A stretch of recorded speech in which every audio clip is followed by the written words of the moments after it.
예, 오늘은 패닉 장세이지만 극강의 변동성 속에 또 불안정 속에 탐욕과 공포에 있는 게 주식시장입니다.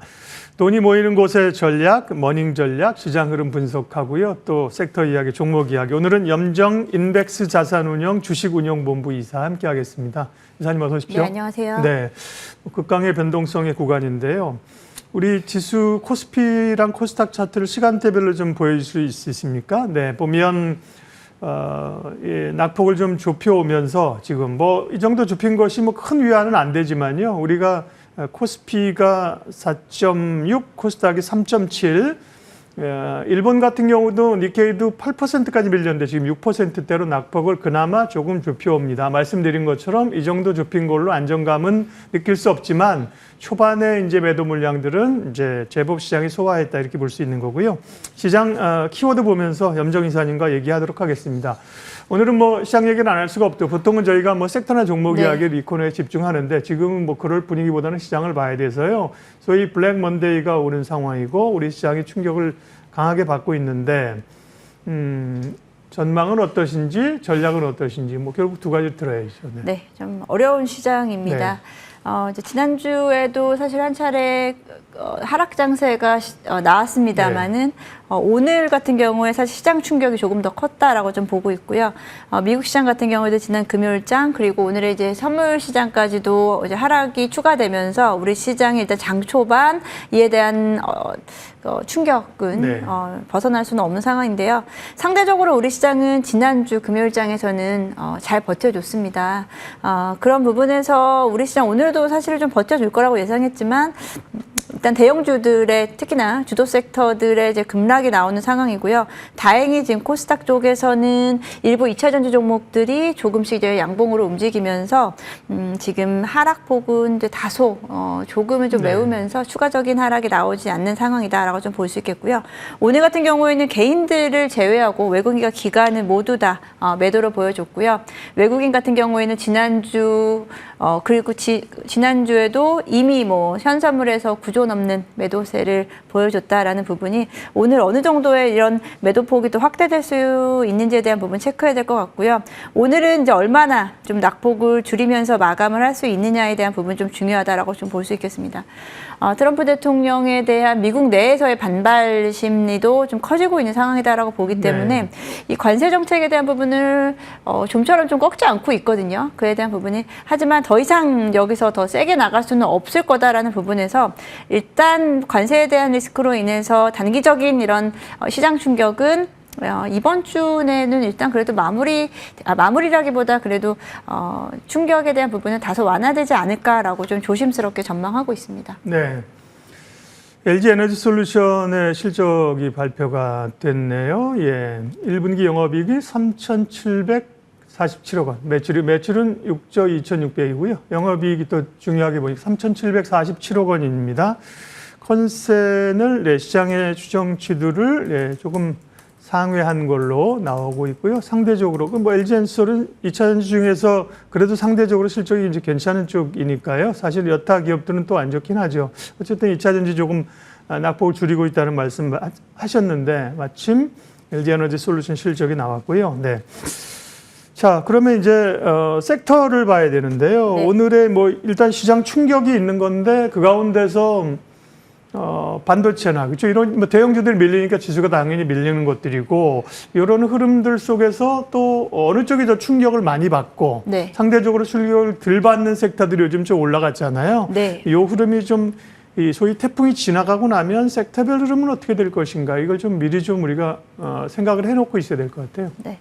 일단은 오늘 지수에 대한 지수를 끌어내리는 건 아무래도 대형주들의 움직임이겠죠. 삼성전자가 4%대 그리고 SK하이닉스는 지금 장중에 거의 10% 가까이 하락을 했다가 하락폭을 다소 이제 메우고 있는 상황입니다. 반도체 섹터에 대한 고민이 사실은 우리나라 지수에는 영향이 크기 때문에 신경을 쓸 수밖에 없는데요. 지난 간밤에 엔비디아가 이제 $100를 하회를 했죠. 몇 개월 만인지 모르겠습니다. $100에 대한 하회에 대한 부분, 미중 갈등이 점점 격해지고 있고요. 그러다 보면은 이제 반도체에 대한 반도체에 대한 중국 내 영향도가 우리나라 시장에는 좀 클 수밖에 없다라고 좀 보고 있습니다. SK하이닉스가 지금 17만 원대를 뚫고 내려갔기 때문에 여기서 저가 매수에 대한 부분이 더 강하느냐 아니면 시장은 조금 더 관망할 거냐에 대한 부분인데요. 저는 사실 좀 후자를 좀 놓고 보고 있습니다. 예. 미중 갈등에 대한 부분을 제외하고라도 최근에 나오고 있는 AI 반도체 쪽에 대한 고점에 대한 논란이라든지 그리고 데이터 센터에 대한 계약 취소, MS의 데이터 센터에 대한 계약 취소라든지 연기에 대한 부분이 일정 부분은 올해 상반기에 좀 짓누르지 않을까라고 생각이 듭니다. 반도체 섹터, 특히나 SK하이닉스 같은 종목이 이렇게 17만 원대로 내려왔다라는 거는 매수 기회로 또 볼 수도 있겠지만 저는 이에 대한 가격 회복력이 조금은 좀 시간이 필요하지 않을까라고 생각해서 반도체 섹터에 대한 의견은 일단은 저는 관망이다라고 좀 말씀을 좀 드려보고 싶고요. 예. 최근에 이제 관세에 대한 리스크가 덜한 쪽은 이제 조선 방산 sek터로 좀 보고 있습니다만 오늘은 조선 섹터도 전반적으로는 지금 뭐 움직임이 워낙에 좀 좋지 않고요. 지금 방산에서는 현대로템이 지금 8% 넘는 급락이 나오고 하나에어로스페이스 7% 가까운 급락이 나오고 있습니다. 단기적으로 워낙에 이제 지난 하반기부터 두 섹터는 모두 다 일정 부분은 좀 차익 실현 구간에 지금 들어왔다라고 좀 생각이 듭니다.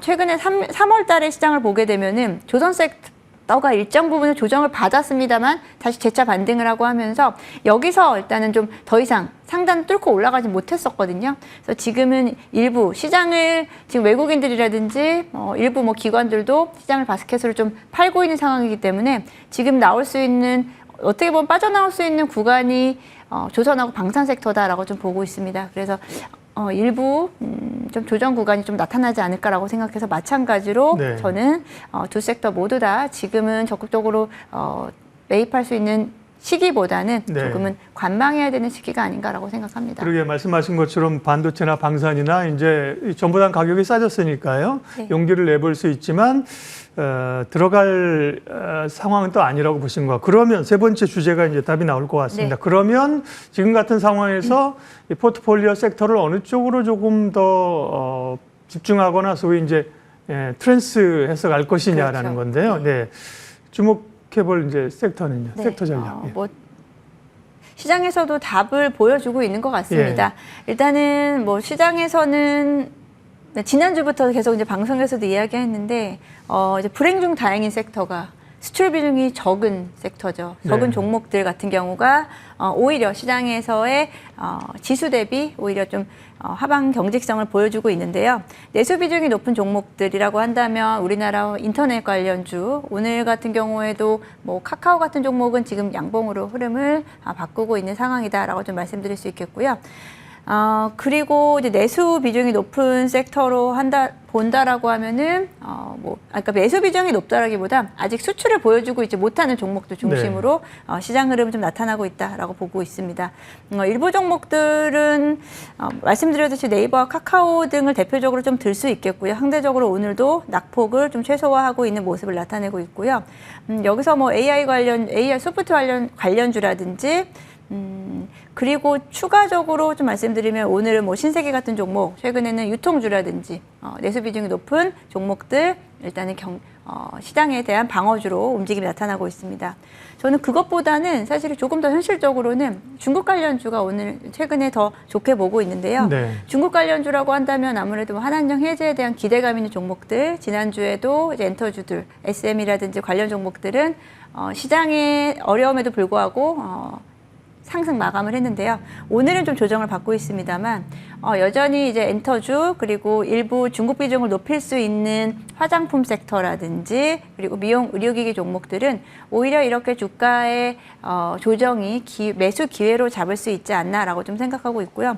아마 이제 장 후반 또는 이번 주 초반보다는 이번 주 후반이 조금은 더 양호한 흐름을 보인다라고 가정했을 때 지금 말씀드린 중국 비중과 중국에 대한 관련성이 높은 종목들은 반등이 나올 수 있는 가능성이 있다라고 좀 생각합니다. 네, 그런 것들은 대표적으로 화장품, 엔터, 엔터 네, 쪽에서는 미디어? 네. 엔터주는 전반적으로는 다 비슷한 양상을 보여주고 있는데요. 화장품 섹터는 사실은 좀 갈렸었죠. 예. 중국에 대한 중국 법인에 대한 비중이 높은 종목들 같은 경우는 흐름 자체 말씀을 좀 드리면은 뭐 화장품 관련주 중에서 마무레퍼시픽이라든지 그리고 이제 코스맥스 이런 종목들은 중국 법인에서 워낙에 그간 실적이 안 좋았기 때문에 실적 개선에 대한 기대감이 있고요.